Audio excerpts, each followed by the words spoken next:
አትርሱ።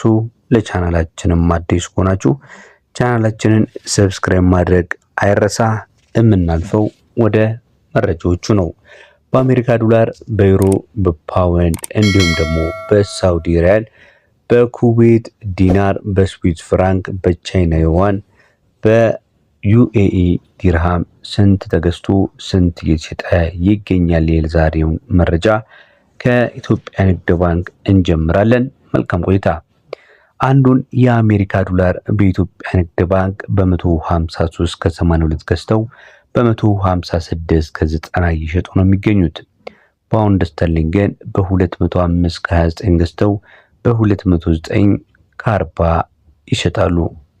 አንድ ዩሮ በ181 ከ18 ገዝተው በ184 ከ81 እየሸጡ ነው የሚገኙት።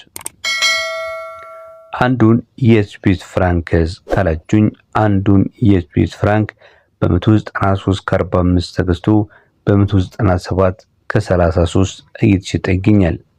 የኩዌት ዲናርን ስንመለከት አንዱ የኩዌት ዲናር በ493 ከ02 ተገዝቶ በ502 ከ88 የኢትዮጵያ ብር እየተሸጠ ነው የሚገኘው።